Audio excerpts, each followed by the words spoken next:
السلام علیکم ورحمۃ اللہ وبرکاتہ۔ اعوذ باللہ السمیع العلیم من الشیطان الرجیم، بسم اللہ الرحمن الرحیم۔ ربی اشرح لی صدری ویسر لی امری واحلل عقدۃ من لسانی یفقہوا قولی۔ اللہم رب زدنی علما، اللہم انی اسألک علما نافعا وعملا متقبلا ورزقا طیبا۔ اللہم اجعل ھذا القرآن ربیع قلبی ونور صدری وجلاء حزنی وذہب ہمی۔ رضیت باللہ ربا وبالاسلام دینا وبمحمد النبی صلی اللہ علیہ وآلہ وسلم۔ سورہ المائدہ سورہ نمبر 5 اور پارہ نمبر 6 ہے۔ لاسٹ کا ہم نے آیہ نمبر 12 تک الحمدللہ کمپلیٹ کیا تھا۔ اب جو ہیں وہ آیت نمبر 13 سے پڑھنے والے ہیں۔ فَبِمَا نَقْضِهِمْ مِيثَاقَهُمْ لَعَنَّاهُمْ وَجَعَلْنَا قُلُوبَهُمْ قَاسِيَةً۔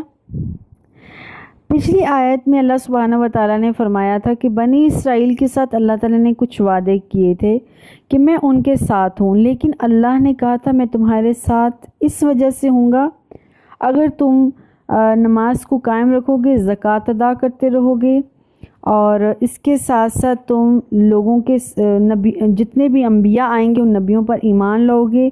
نبیوں کی ہیلپ کرو گے اور لوگوں کو اللہ کے راستے میں قرض حسنہ دیتے رہو گے۔ تو یہ کچھ باتیں تھیں جس کی وجہ سے اللہ سبحانہ وتعالیٰ نے کہا تھا جب تک تم ان پر عمل کرتے رہو گے میں اللہ تمہارے ساتھ رہوں گا۔ لیکن آیت 13 میں اللہ فرما رہے ہیں کہ ان لوگوں نے اپنے ان وعدوں کو توڑ دیا۔ جب انہوں نے وہ وعدوں کو توڑا، انہیں لعناہم میں اللہ نے ان کے اوپر لعنت کر دی، وجعلنا قلوبہم قاسیہ اور میں نے دل ان کے سخت کر دیے، یحرفون الکلم عن مواضعہ ان کی مسٹیکس ایسی کیا مسٹیک ہو گئی جس کی وجہ سے اللہ نے ان پر لعنت کی اور ان کے دل کو سخت کر دیا، اور دل کی سختی کی وجہ سے اب ان پر کوئی بھی جو نصیحت تھی وہ اثر نہیں کرتی تھی۔ نمبر 1 تو اللہ نے جو ان کو اقامت الصلاۃ نماز کو قائم کرنے کا حکم دیا تھا انہوں نے وہ چھوڑ دیا۔ نمبر 2 انہوں نے زکوٰۃ دینے سے انکار کر دیا۔ نمبر 3 وہ جو اللہ کے نبیوں پر ایمان لانا تھا وہ نبیوں پر ایمان لانا تو درکنار انہوں نے جی بھر کے ان کی مخالفت کی، بلکہ بعض انبیاء کو تو انہوں نے حق قتل بھی کر دیا۔ اور نمبر 4 جو اللہ نے ان سے کہا تھا کہ انبیاء کی ہیلپ کرنا تو انہوں نے تمام وعدوں کو توڑا، انبیاء کی ہیلپ کی بجائے انبیاء کے انگیزٹ ہو گئے تھے۔ اور نمبر 5 جو اللہ نے ان کو کہا تھا اللہ کے راستے میں قرض حسنہ دینا، وہ کسی کو قرض دینے کی بجائے زکوٰۃ ادا کرنے کی بجائے انہوں نے بخل اور کنجوسی کا راستہ اختیار کر لیا تھا۔ انہوں نے قرض حسنہ کی بجائے سود خوری اور حرام خوری شروع کر دی تھی۔ اور یہی نہیں، آگے اللہ تعالیٰ نے اس آیت میں فرمایا یحرفون الکلم عن مواضعہ، وہ اتنا بڑا گناہ کرتے تھے کہ کتاب اللہ تورات کے اندر چینجنگز کرتے تھے۔ چینجنگ کیا؟ ورڈز کو اس کی جگہ سے ہی بدل دیتے تھے، یعنی اپنے پاس سے کچھ نئے الفاظ اس جگہ پر لکھ دیتے تھے یا ایڈ کر دیتے تھے۔ وَنَسُوا حَظًّا مِمَّا ذُكِّرُوا بِهِ اور اللہ نے جو ان کو ہدایات دی تھی وہ ان ہدایات کو بھول گئے۔ لَا تَزَالُ تَطَّلِعُ عَلَىٰ خَائِنَةٍ مِّنْهُمْ إِلَّا قَلِيلًا مِّنْهُمْ چند لوگوں کے علاوہ سارے لوگوں نے خیانت کا راستہ اپنا لیا، خیانت کو پکڑ لیا۔ اللہ کو ان کی خیانت کا پتہ بھی تھا، پھر بھی اللہ تعالیٰ نے فَاعْفُ عَنْهُمْ اللہ تعالیٰ نے ان کو معاف کر دیا اور کہا ان کو معاف کر دیں، وَاصْفَحُوا اور ان سے درگزر کر لیں، اِنَّ اللَّهَ يُحِبُّ الْمُحْسِنِينَ کیونکہ اللہ سبحانہ وتعالیٰ تو جتنے بھی احسان کرنے والے ہوتے ہیں، نیکیاں کرنے والے ہوتے ہیں، اللہ ان کو پسند کرتا ہے۔ چند آدمی، ان چند آدمیوں میں سہر فہرست نام حضرت عبداللہ ابن سلام کا ہے۔ یہ وہ انسان تھا جو کہ یہودیت میں بھی خالصتاً اللہ کو ماننے والا تھا، اور جب اسلام لے کر آیا تو اسلام میں بھی اس نے پوری ایمانداری کے ساتھ اسلام کو نبھایا۔ بہت ہی ذہین، بہت ہی راہ راست پہ رہنے والا انسان تھا۔ اور عبداللہ ابن سلام رضی اللہ تعالیٰ عنہ نہ صرف خود بلکہ ان کے ساتھی اور جتنے بھی یہودی ساتھی تھے اور جو بعد میں مسلمان ہو گئے وہ بھی راہ راست پر رہنے والے تھے، اور یہ صرف خود صحیح احکامات پر عمل نہیں کرتے تھے بلکہ دوسرے جتنے بھی یہود جو کہ غلط راستے پر چل پڑے تھے ان کو بھی منع کرتے تھے کہ بددہنی اور خیانت سے باز آ جاؤ، ان کو ان کی سازشوں، ان کی کرتوتوں، ان کی بددہنیوں اور ان کی خیانتوں سے ان کو باور کرواتے تھے۔ اور جیسے جیسے ان کو پتہ چلتا تھا کہ یہودی اسلام کے خلاف، اللہ کے خلاف، اپنے دین کے خلاف کھڑے ہو گئے ہیں تو وہ ان کو اس راستے سے روکتے تھے اور ان کو مطلع کرتے تھے، ان کو ہدایت دیتے تھے، ان کو سمجھاتے تھے کہ سیدھے راستے پر آ جاؤ۔ چنانچہ ان غلط قسم کے لوگوں نے ان کا زندگی کا دائرہ کافی تنگ کر دیا اور اللہ سبحانہ وتعالیٰ نے ان کو ہدایت کا راستہ دے دیا۔ اسی اللہ کہہ رہے کہ ان کو معاف کر دیجیے، ان کو درگزر کیجیے، ان پر احسانات کیجیے۔ اللہ تعالیٰ احسان کرنے والوں کو، نیکیاں کرنے والوں کو پسند کرتا ہے۔ وَمِنَ الَّذِينَ قَالُوا إِنَّ نَصَارَى، اور اسی طرح سے وہ لوگ جو عیسائی ہیں ان سے بھی اللہ تعالیٰ نے وعدہ کیا تھا، وہ کہتے ہیں ان نصارہ، ہم نصارہ ہیں۔ نصارہ مطلب ہوتا ہے ہیلپ کرنے والا، ہم مددگار ہیں۔ آخذنا میثاقہم، اللہ تعالیٰ کہتے ہیں کہ ہم نے ان سے بھی وعدہ لیا تھا، ان کو بھی ہدایات دی تھی۔ فنسوا حظا مما ذکروا بہ، وہ جو اللہ تعالیٰ نے ان کو انسٹرکشنز دی تھی، ان کو وعدے لیے تھے، ان کو سمجھایا تھا، وہ باتیں بھی بھول گئے۔ نہ صرف یہود بھولے بلکہ جو عیسائی اور نصارہ تھے وہ بھی اللہ کی ہدایات کو بھول گئے۔ فَأَغْرَيْنَا بَيْنَهُمُ الْعَدَاوَةَ، اللہ تعالیٰ نے اس بد عہدیوں کی وجہ سے، اللہ کے وعدے توڑنے کی وجہ سے اللہ نے ان کے درمیان میں عداوت، دشمنی کو ڈال دیا، والبغضاء، اور بغض کو ڈال دیا، کینہ کو ڈال دیا، الی یوم القیامہ، قیامت کے دن تک ان کے اندر بغض اور دشمنی رہے گی۔ وَسَوْفَ يُنَبِّئُهُمُ اللَّهُ، اللہ تعالیٰ عنقریب ان کو بتائے گا، بِمَا كَانُوا يَصْنَعُونَ، وہ جو کام کرتے تھے اور اس پر اتراتے تھے، اس پر فخر کرتے تھے کہ ہم نے اچھا کام کیا ہے، اللہ عنقریب ان کو بتائے گا۔ اللہم لا جعلنا من، اللہم حسبنا حسابا یسیرا۔ یا اہل الکتاب قد جاءکم رسولنا یبین لکم کثیرا مما کنتم تخفون من الکتاب ویعفو عن کثیر، اہل کتاب تمہارے پاس ہمارا رسول آ چکا ہے اور جو ان بہت سی باتوں کی جو تم چھپاتے ہو، تمہاری کتاب میں اللہ تعالیٰ نے تم کو وہ باتیں بتائی تھی، تم ان کو چھپاتے ہو، اور یہ جو تمہارے پر رسول آیا ہے محمد عربی صلی اللہ علیہ وسلم، یہ وہ ان ساری باتوں کی وضاحت کرتا ہے۔ قد جاءکم من اللہ نور و کتاب، یہ نبی تمہارے پاس اللہ کا نور لے کر آیا ہے، اللہ کی کتاب لے کر آیا ہے، مبین جو کہ واضح ہے۔ اللہ تعالیٰ واضح روشن ہدایات، نور و مبین کتاب لے کر آیا ہے جو کہ تمہارے لیے ہدایت کا راستہ، روشنی بن کر آئی ہے، جس کی وجہ سے تم یہدی بہ اللہ، اس کتاب کی وجہ سے تم صحیح راستے پر چل پڑو گے۔ من اتبع رضوانہ، جس کو اللہ چاہے گا اللہ سیدھی راستے پر ڈال دے گا۔ سبل السلامی، یہ صحیح سلامتی کا راستہ ہوگا۔ وَيُخْرِجُهُمْ، اور اللہ تعالیٰ ان کو نکالے گا کہاں سے؟ من الظلمات الی النور، اندھیروں سے روشنیوں کی طرف، بِإِذْنِہ، ہی اپنے حکم سے۔ وَيَهْدِيهِمْ، اور اللہ تعالیٰ ہدایت دے گا، الی صراط مستقیم، سیدھے راستے کی طرف۔ لَقَدْ كَفَرَ الَّذِينَ قَالُوا إِنَّ اللَّهَ وَمَسِيحُ ابْنُ مَرْيَمَ، تحقیق بہت بڑا کفر کیا ان لوگوں نے جو کہتے ہیں اللہ تعالیٰ ہی مسیح ابن مریم ہے۔ وہ لوگ صحیح گمراہی میں چلے گئے، صحیح کفر میں چلے گئے، جو یہ کہتے پھرتے ہیں کہ اللہ تعالیٰ مسیح ابن مریم، اور وَقُلْ، کہہ دیے، فَمَنْ يَمْلِكُ مِنَ اللَّهِ شَيْئًا، کون مالک ہوگا ان لوگوں کا اگر اللہ چاہے، اراد ان یخلق المسیح ابن مریم، اگر اللہ تعالیٰ حضرت مسیح جو مریم کے بیٹے ہیں، اگر اللہ تعالیٰ ان کو ہلاک کر دے تو کون مالک ہوگا اس کو بچانے کے لیے؟ من فی الارض جمیعا، اس پوری زمین اور آسمان میں حضرت عیسیٰ کو بچانے والا کوئی نہیں ہوگا۔ اگر عیسیٰ رب ہے تو رب کو تو کوئی نقصان پہنچا نہیں سکتا نا، لیکن حضرت عیسیٰ کو لوگوں نے صلیب پر چڑھا دیا بقول انہی کے کہ حضرت عیسیٰ کو انہوں نے مار دیا ہے۔ تو ایک طرف وہ حضرت عیسیٰ کو رب کہتے ہیں اور دوسری طرف یا پھر اللہ کا بیٹا کہتے ہیں، اور دوسری طرف یہ سوچتے ہیں کہ حضرت عیسیٰ اس دنیا سے چلے گئے ہیں۔ تو یہ ان کا قول انہی کے اگینسٹ جا رہا ہے۔ جو رب ہوتا ہے یا رب کی اولاد ہوتی ہے یا جو چہیتا ہوتا ہے، کیا وہ کبھی مرتا ہے؟ تو اللہ یہ فرماتے ہیں وہ تو کسی نفع و نقصان کے مالک نہیں، نفع و نقصان کا مالک تو اللہ ہے۔ خود اللہ ان کو ہلاک کر دے تو وہ اپنے آپ کو بچا نہیں سکتے۔ وَلِلَّهِ مُلْكُ السَّمَاوَاتِ وَالْأَرْضِ وَمَا بَيْنَهُمَا، سبحان اللہ۔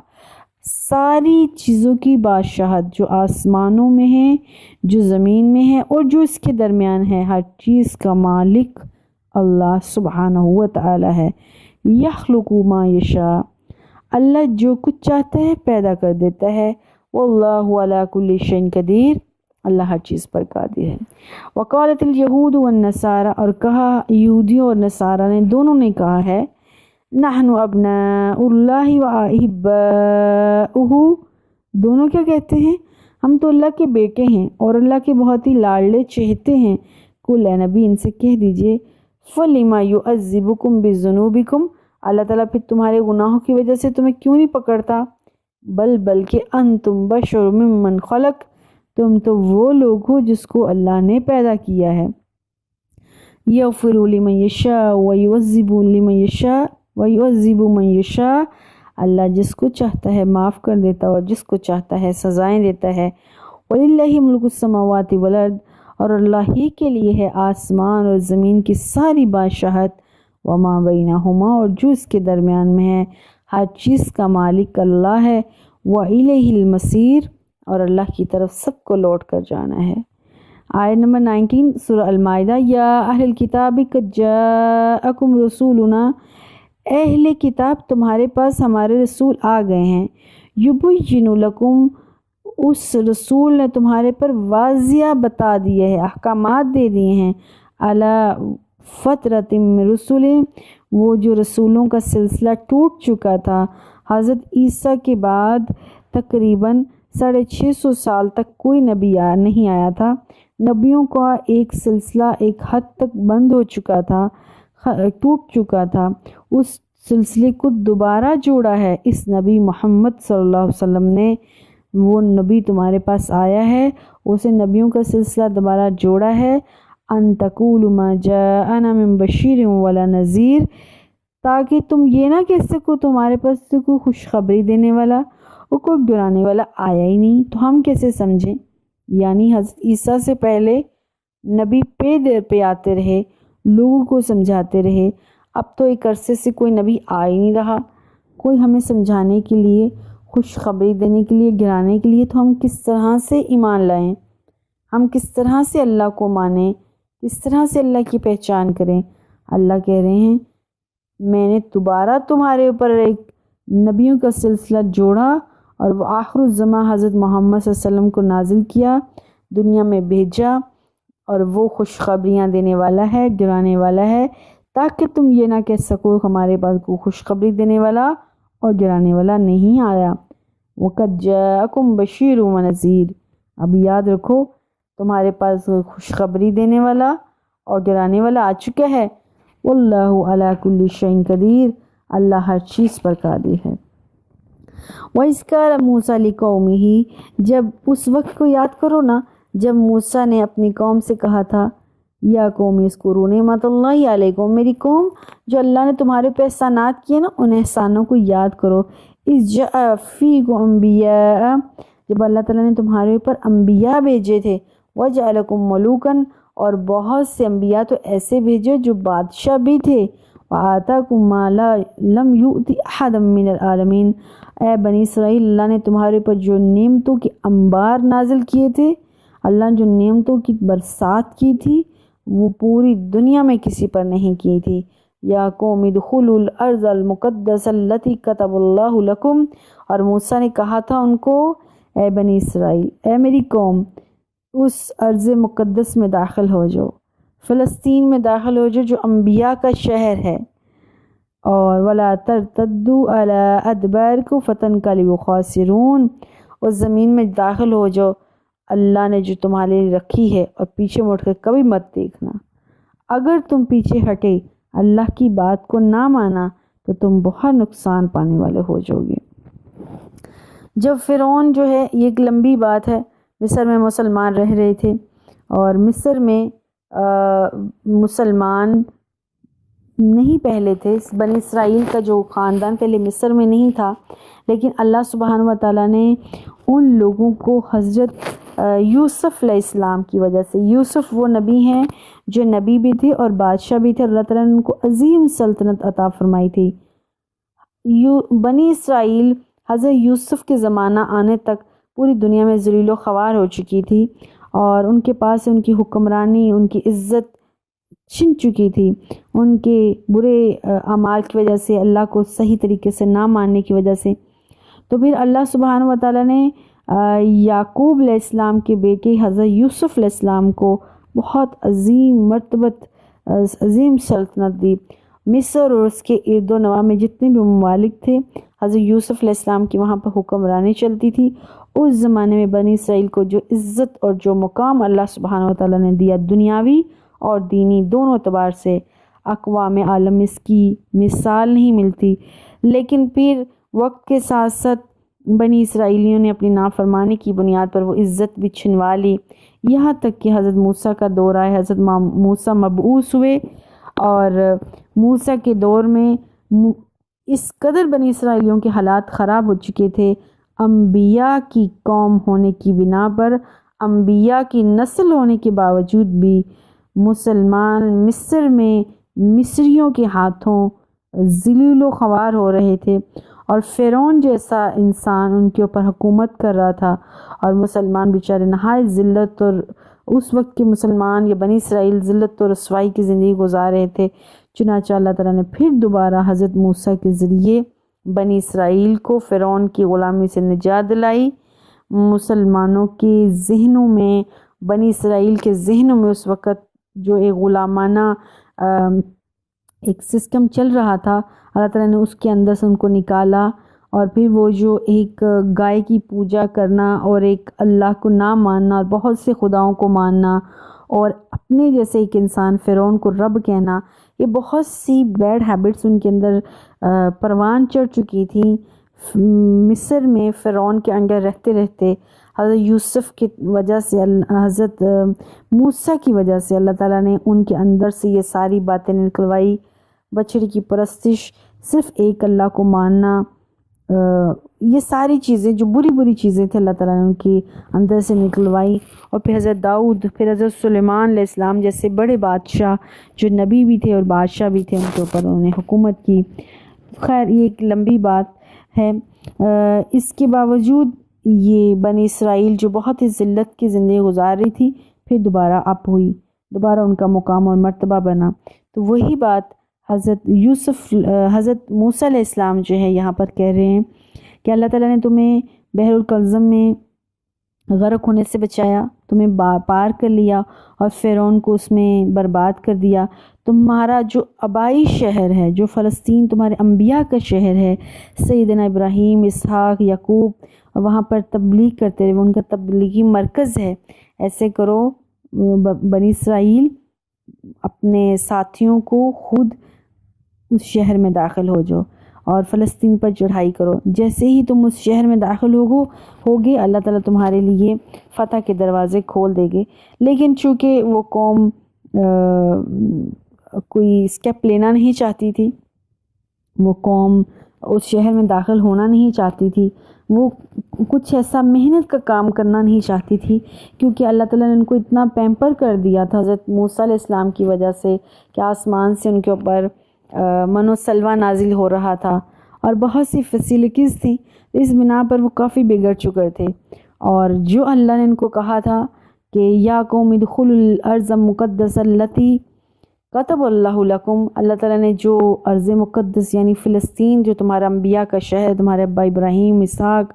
اور یعقوب کے شہر، اس میں داخل ہو جو اور اپنے پاؤں پیچھے مت موڑنا، کیونکہ اللہ کو پتہ تھا کہ یہ ہٹ درم قوم ہے، بہت زیادہ لاڈ پیار میں آ چکی ہوئی ہے، تو تم واپس نہ موڑنا ورنہ تم نقصان اٹھاؤ گے، فتنقلبوا خاسرین، ورنہ تمہارا نقصان ہی نقصان ہوگا۔ لیکن ہوا کیا؟ آیت نمبر 22 ہے، قول یا موسیٰ ان فیہا قوما جبارین، انہوں نے کہا حضرت موسیٰ وہاں پر تو بہت ہی جابر قسم کے لوگ رہتے ہیں۔ یہ بات ان کو کیسے پتہ چلی وہاں جابر قسم کے لوگ رہتے ہیں؟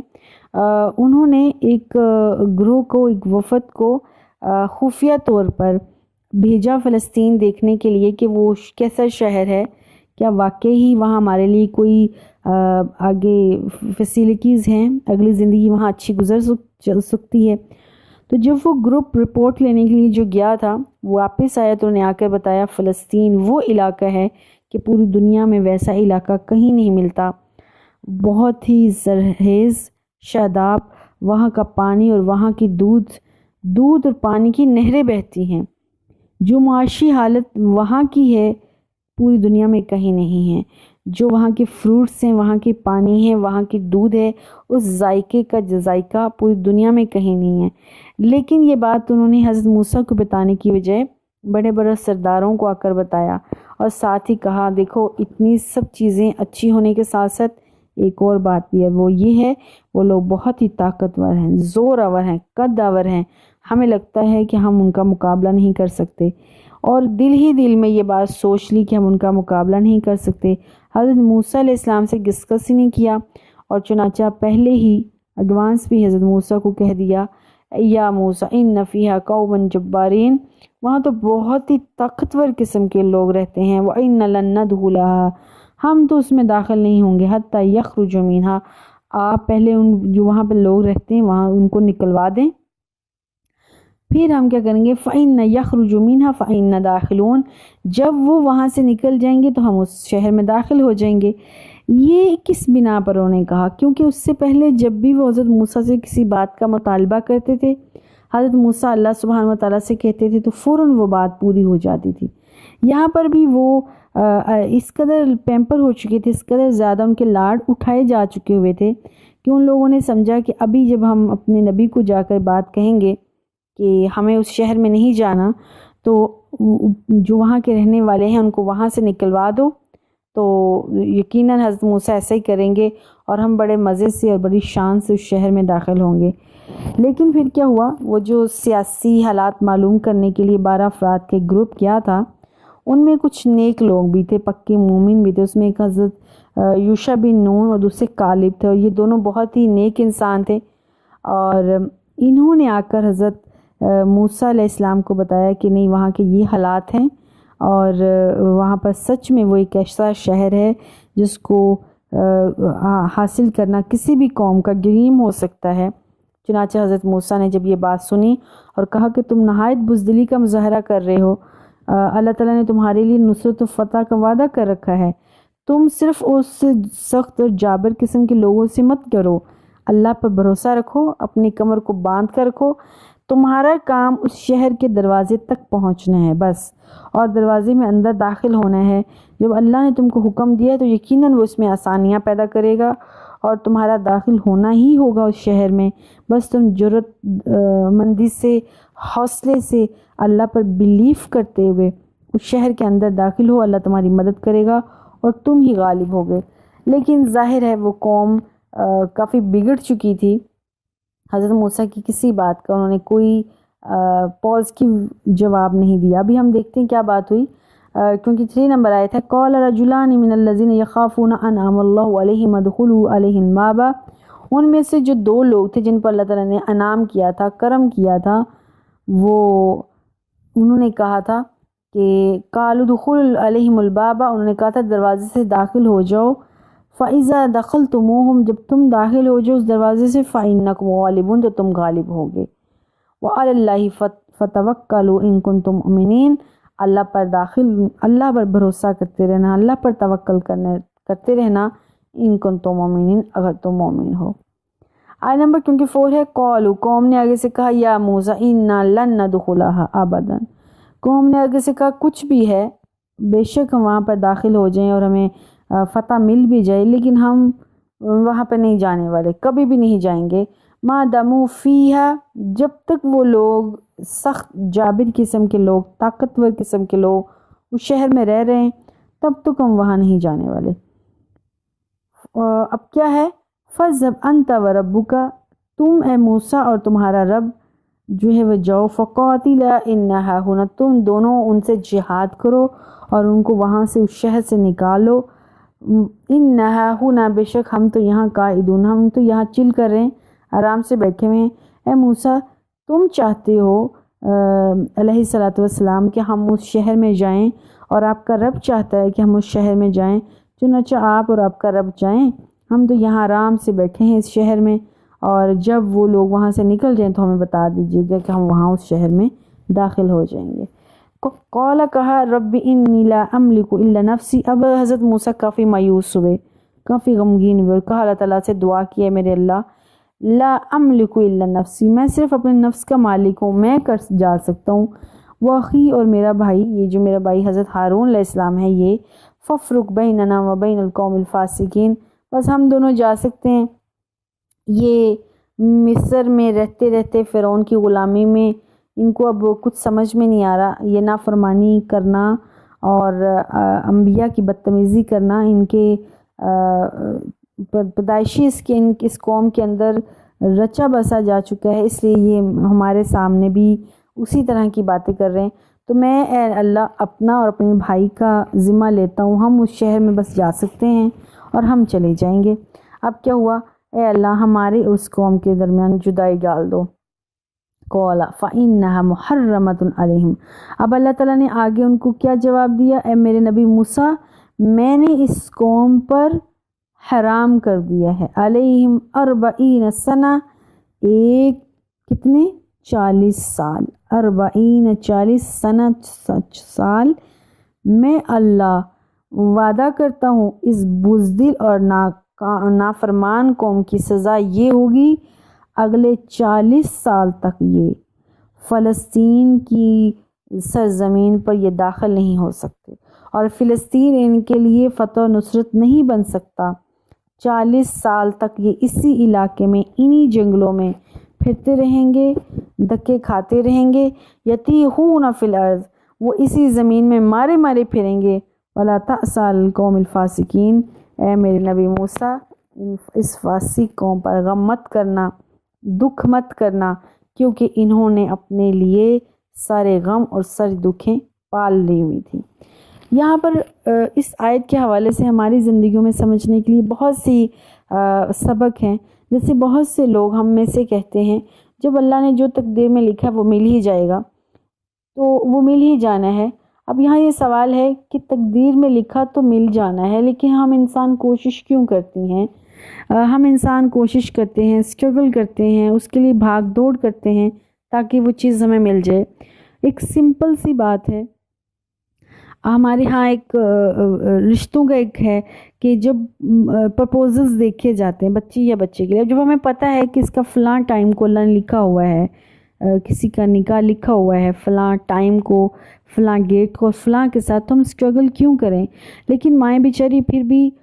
سال ہر سال ڈھونڈتی پھر رہی ہیں، اسٹرگل کر رہی ہیں، کیوں؟ کیونکہ اسٹرگل جو ہے وہ محنت جو ہے وہ اس چیز کو آسان کر دیتی ہے۔ ایسے ہی امی عائشہ رضی اللہ تعالیٰ عنہا نے رسول اللہ صلی اللہ علیہ وسلم سے پوچھا، اللہ کے نبی یہ جو تقدیر کا معاملہ ہے، لوگ پوچھتے ہیں کہ تقدیر میں لکھا ہی ہے فلاں کو جنت ملے جہنم ملے، تو ہم عمل کیوں کر رہے ہیں؟ تو رسول اللہ صلی اللہ علیہ وسلم نے بہت خوبصورت جواب دیا تھا، وہ اس چیز کو آسان کر دیتا ہے، جب وہ عمل کرتے ہیں، کوشش کرتے ہیں، تو جنت ہمارے لیے ایزی ہو جاتی۔ یہی بات اللہ سبحانہ و تعالیٰ نے یہاں پر کی، ان کی تقدیر میں فلسطین جانا تو لکھا تھا، لیکن اگر وہ اسٹرگل کر لیتے تو وہ جلدی مل جاتی، بغیر مشقت کی مل جاتی، اتنا ذلیل و خوار نہ ہونا پڑتا۔ اب چونکہ تقدیر میں فلسطین جانا تو لکھا تھا، مگر انہوں نے کوشش نہیں کی، ہٹ درمی دکھائی، اللہ کی نافرمانی کی، بزدلی دکھائی، وہی فلسطین میں داخل ہونا ان کے لیے اللہ تعالیٰ نے 40 سال کے لیے روک دیا۔ 40 سال وہ اسی زمین میں مارے مارے پھرتے رہے، دھکے کھاتے رہے، صعوبتیں اور مصیبتیں برداشت کرتے رہے۔ بہت سی احادیث میں اس کے حوالے سے بہت سی باتیں ملتی ہیں۔ اللہ نے اس علاقے کو بنجر اور بے آباد کر دیا، شدید گرمی وہاں پر ڈال دی اور فضاؤں میں تلخی ڈال دی، اور پھر کیا ہوا کہ وہاں کھانے پینے کی کوئی چیز نہیں اگتی تھی سوائے بیریوں کے، وہ بھی خاردار اور گلا خراب کر دینے والے فروٹس ہوتے تھے۔ دور دور تک کوئی سایہ، جو سایہ اور ایک خوبصورت علاقہ تھا وہ اللہ تعالیٰ نے بنجر علاقے میں چینج کر دیا۔ یہ صرف جہاد کی برکات جو اٹھ چکی تھی ان کے اوپر، بزدلی ان کے اندر آ چکی تھی اور انہوں نے اللہ کے حکم کی نافرمانی کر لی تھی، ان ساری وجوہات کے اوپر بنا پر اللہ تعالیٰ نے ان کے اوپر یہ مصیبتیں نازل کی۔ آیہ نمبر 27 ہے وَاتْلُ عَلَيْهِمْ نَبَأَ ابْنَ آدَمَ بِالْحَقِّ۔ اے نبی اب اپنے بنی اسرائیل کا قصہ تو ان کے اوپر سنا دیا ہے، اب ایک واقعہ بتائیں آدم کے 2 بیٹوں کا، ذرا واقعہ تو سنائیں۔ اِذْ قَرَّبَ قُرْبَانًا فَتُقُبِّلَ مِنْ أَحَدِهِمَا، جب ان دونوں بچوں نے اللہ کے راستے میں قربانی کی، لیکن اللہ نے فَتُقُبِّلَ مِنْ أَحَدِهِمَا ان دونوں میں سے ایک ہی قربانی قبول کی، وَلَمْ يُتَقَبَّلْ مِنَ الْآخَرِ، اور اللہ تعالیٰ نے دوسری کی قربانی قبول نہیں کی، دوسرے شخص کی قربانی قبول نہیں کی۔ قَالَ لَأَقْتُلَنَّكَ، اس نے جس کی قربانی قبول نہیں ہوئی اس نے اس شخص کو دھمکی دی جس کی قربانی قبول ہو گئی تھی، میں تجھ کو ضرور قتل کروں گا۔ دراصل یہ واقعہ حابیل اور قابیل کی اس لڑائی کا ہے۔ اللہ تعالیٰ نے اس سوال کا جواب بہت ہی خاموشی سے، بہت آسان انداز سے دیا ہے کہ آدم علیہ السلام جس لڑکی سے حابیل کا نکاح کرنا چاہتے تھے، قابیل یہ چاہتا تھا کہ یہ لڑکی اس کے نکاح میں آئے۔ اس کا مطالبہ بے انصافی، اس کا یہ مطالبہ یہ تھا قابیل کا کہ حضرت آدم جو ہیں وہ بے انصافی کر رہے ہیں، چنانچہ انہوں نے اس واقعے کو، اپنے فادر کے اس ڈیسیژن کو ایکسیپٹ نہیں کیا، تو اس سے قابیل کو بہت غصہ اور طیش آ گیا اور اس نے کہا کہ میں اس کو میرے ساتھ انصاف کیا جائے، اگر میرے سے انصاف نہیں کیا جائے گا تو میں آپ کے ساتھ اچھا سلوک نہیں کروں گا۔ چنانچہ حضرت آدم علیہ السلام نے اس کا ایک حل پیش کیا، وہ یہ تھا تم دونوں اللہ کے سامنے گڑ گڑاؤ، اللہ کے سامنے ریکویسٹ کرو اور کوئی قربانی دو۔ اور پہلے دور میں جس کی قربانی اللہ کو پسند ہوتی تھی، آسمان سے ایک آگ آتی تھی اور اس قربانی کو اٹھا کر لے جاتی تھی، تو وہ اللہ کے ہاں قبولیت سمجھی جاتی تھی۔ چنانچہ انہوں نے بھی ایسے کیا، حابیل اور قابیل نے دونوں نے قربانی دی، اور حابیل کی قربانی کو اللہ نے ایکسیپٹ کر لیا اور قابیل کی قربانی کو ایکسیپٹ نہیں کیا۔ اللہ انسان کی قربانیاں اور اعمال ایکسیپٹ کیوں کرتا ہے؟ اس کی ایک وجہ ہے، اس لیے کہ جب ہم نیک اور سیدھے راستے پر ہوتے ہیں، راہ راست پر ہوتے ہیں، ہمارا لالچ دنیا کو دکھلاوا، اچھا کریکٹر دنیا کو دکھلاوا نہیں ہوتا، اچھے کریکٹر کے ساتھ، اچھی نیت کے ساتھ جب ہم عمل کرتے ہیں تو ہمارے وہ عمل، ہماری وہ قربانیاں، ہماری وہ ریاضتیں، مشقتیں، محنتیں اللہ ضرور قبول کرتا ہے۔ جیسے کہ حضرت حابیل علیہ السلام جو ہیں بہت ہی نیک سیت انسان سے تھے اور اچھے کریکٹر کے تھے، اور اس لڑکی سے نکاح کرنا ان کا حق بھی بنتا تھا، تو اللہ سبحانہ و تعالیٰ نے اس کوالٹیز کی بنا پر اس کی قربانی کو قبول کیا، اور اس کی بنا پر حضرت آدم علیہ السلام نے اپنے جو قابیل بیٹے کا اس بچے کے ساتھ نکاح کرنا منظور کر لیا۔ اس کے مقابلے میں قابیل جو تھا وہ بہت ہی بے انصاف اور اچھے کردار کا آدمی نہیں تھا، اور اس کا مقصد صرف جو ہے وہ دوسروں کی چیزوں کو جو ہے وہ کھینچنا، زور سے، طاقت سے، اپنی قوت سے۔ تو اللہ کے ہاں قربانی کی جو کسوٹی ہوتی ہے وہ اچھی نیت ہوتی ہے، قربانی قبول کرنے کی، یا کسی بھی چیز کو اللہ کے ہاں اگر ہم نے قبولیت کا شرف دلوانا ہے تو اس میں ہماری اچھی نیت ہمارا اچھا کردار، ہمارا اخلاق، ہمارے اعمال اچھے ہیں۔ چنانچہ اس غصہ کی بنا پر قابیل نے اپنے بھائی حابیل کو قتل کر دیا۔ یہ ساری سٹوری اب یہاں ہم پڑھنے جا رہے ہیں۔ قال کہا لأقتلنک، اب قابیل نے کہا کہ میں تجھے ضرور قتل کر دوں گا۔ قال کہا انما اب قابیل نے حابیل علیہ السلام نے آگے سے جواب دیا اپنے بھائی قابیل کو، انما یتقبل اللہ من المتقین، اللہ تعالیٰ پرہیزگاروں کی قربانی قبول کرتا ہے۔ تم بھی پرہیزگار بن جو، اچھے اعمال کرو، اللہ تعالیٰ تمہاری بھی قربانی قبول کرے گا۔ اب جب قابیل کی قربانی قبول نہیں ہوئی، اس کی نیت تو پہلے ہی اچھی نہیں تھی، وہ شو آف کے لیے، اپنی بہادری دکھانے کے لیے، اپنی پاور دکھانے کے لیے سب کر رہا تھا۔ اس کو اور غصہ آ گیا، اس کو لگا کہ اب میں اپنی پاور، اپنی بہادری دکھا سکتا ہوں۔ تو اس نے کہا لئن بسطت الی یدک لتقتلنی ما انا بباسط یدی الیک۔ اب جب حابیل کو یہ شور ہو گیا کہ قابیل ضرور مجھے مار دے گا، قتل کر دے گا، تو اس نے حابیل نے اپنے بھائی قابیل کو یہ بات کہی کہ اگر تم نے میری طرف ہاتھ بڑھائے نا اس وجہ سے کہ تم مجھے قتل کر دو گے، تو میں کبھی بھی اپنے ہاتھ تمہاری طرف نہیں بڑھاؤں گا کہ میں تجھے قتل کروں۔ تم مجھے اگر قتل کر بھی دو گے تو میں قتل نہیں کروں گا۔ انی اخاف اللہ رب العالمین، کیونکہ مجھے اللہ جو کہ میرا رب ہے اور تمام جہانوں کا رب ہے، میں اس سے ڈرتا ہوں۔ انی ارید ان تبوء باسمی، میں چاہتا ہوں کہ تمہارا گناہ و اسمی کا اور تمہارا اور میرا گناہ سب سمیٹ کے لے جاؤں، وَتَكُونَ مِنْ أَصْحَابِ النَّارِ، میں آگ والا ہو جاؤں۔ میں ایسا نہیں چاہتا۔ اگر تم مجھے قتل کرنے چاہو گے، میں بھی تمہیں قتل کروں گا، تو اس سے کیا ہوگا؟ تمہارا گناہ بھی اور میرا گناہ دونوں میرے اوپر ڈل جائے گا اور میں آگ والا ہو جاؤں گا۔ وَذَلِكَ جَزَاءُ الظَّالِمِينَ، اور ظالم لوگوں کی تو یہی سزا ہوتی ہے۔ وَتَعَوَّأَتْ لَهُ نَفْسَهُ قَتَلَ أَخِيهِ، آخر کار جو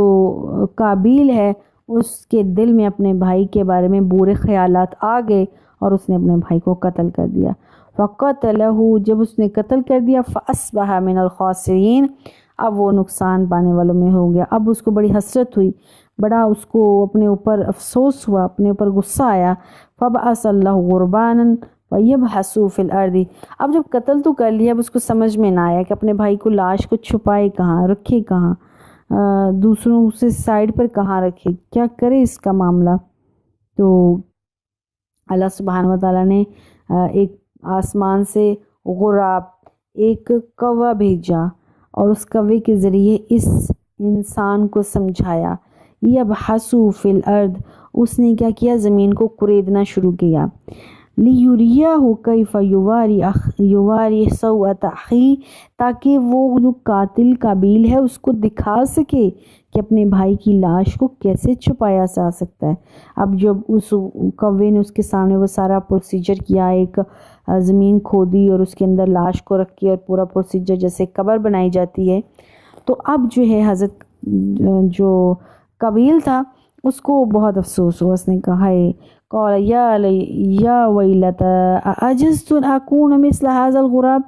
میں اتنا ہی بے وقوف ہوں، افسوس ہے مجھ پر، میں اس کوے سے بھی گزرا ہو گیا۔ فَوَرِيَ سَوْءَةَ أَخِيهِ، چنانچہ اس نے اپنے بھائی کو لاش کو چھپا تو دیا۔ فَأَصْبَحَ مِنَ النَّادِمِينَ، اب وہ افسوس کرنے والے اور پریشان لوگوں میں سے ہو گیا۔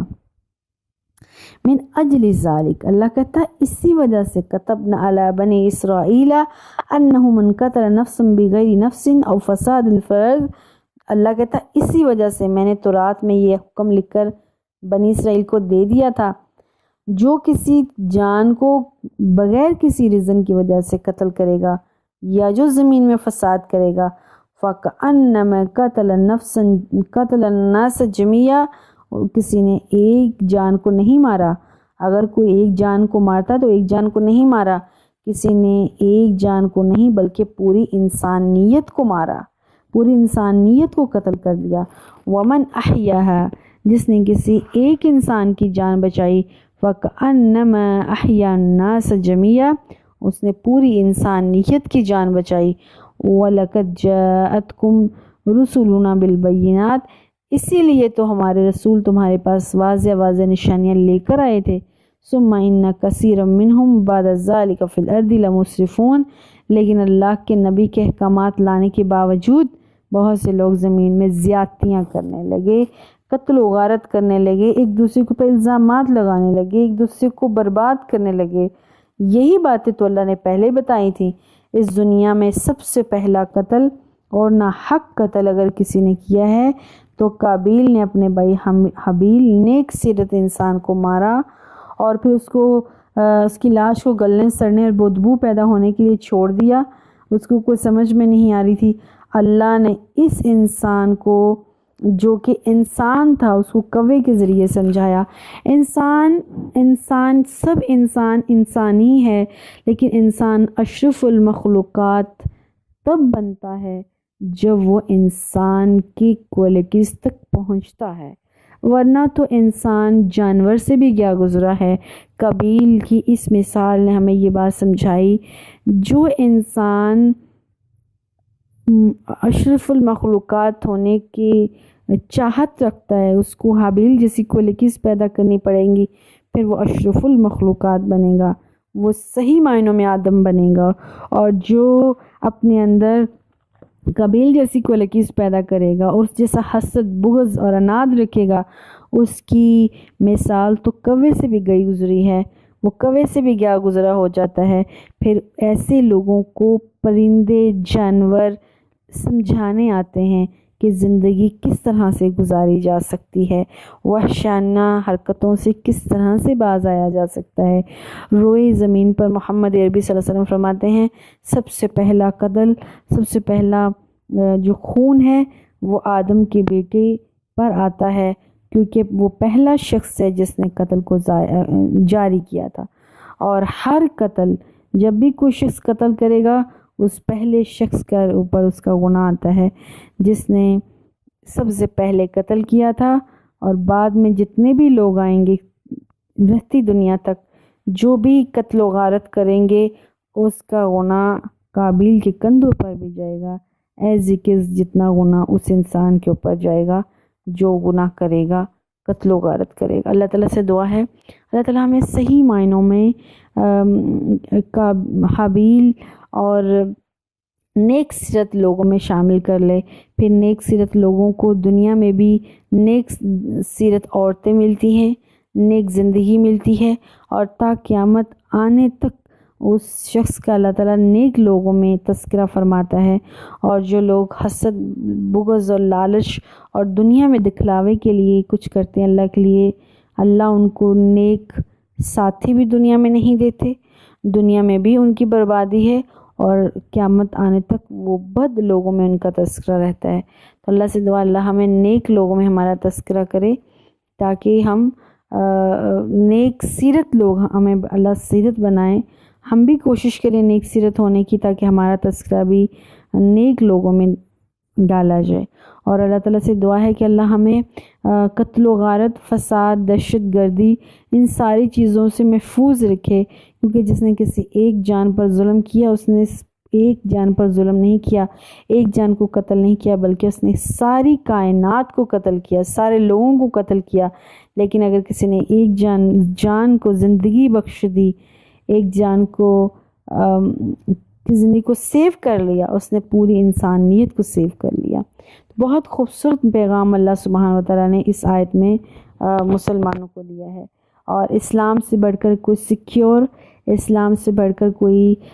سیفلی سیکیور والا جو مذہب ہے وہ نہیں ہو سکتا۔ جس قدر خوبصورت اسلام منہج ہے، دین ہے، راستہ ہے،